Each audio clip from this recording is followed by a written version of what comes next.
Jaod bura ma Kisumu Central Joshua Oron nogolo paro mar medo omenda mar CDF mondo mi okonye siro som jopuonjre mag JSS. Oron wacho ni jopuonjre mag JSS bende nigi dwaro mar omenda ma kamano kamoting'o chudo mag school fees, gedo mar klese kod mamoko.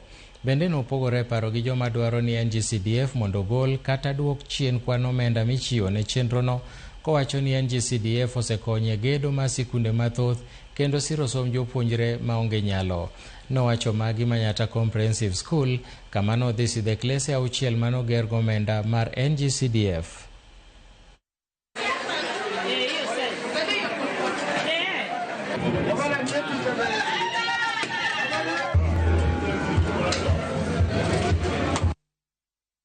Sama wantiere ni nyithindo manie grade 6, grade 7, grade 8, grade 9, jonyuol gi nigi tich matek moloyo nikech CDF ok kony mwalo ka e somo.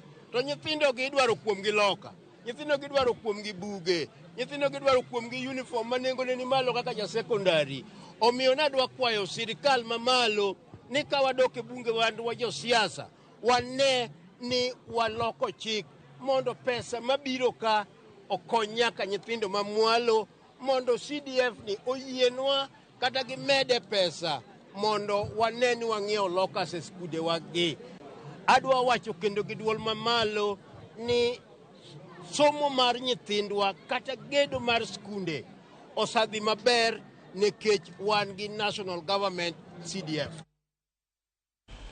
Manen jalup jatend piny Rigathi Gachagua otimo limbe ne jatend duond bura man Kenya Martha Karua e pare mag Gishogwe e kaunti ma Kirinyaga. Limbe no dhi mbele gi sani ka jood bura Gathoni wa Mushomba ma Githunguri, Jane Kihara ma Naivasha, Wanjiku Muya ma Kipipiri kod seneta ma Kirinyaga James Murango e moko kuom josiasa moyuoro Gachagua e limbe no.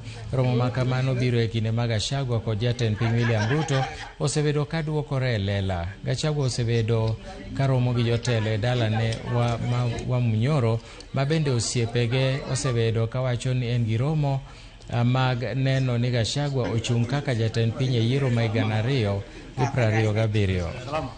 Yes.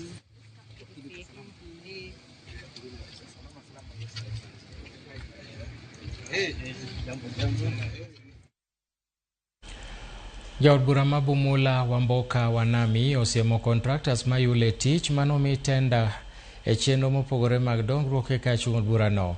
Wamboka wacho ni contractors ma kamago ibiro mayo tich kendo imiyo ji mamoko. Koloso e nyasi mar yawa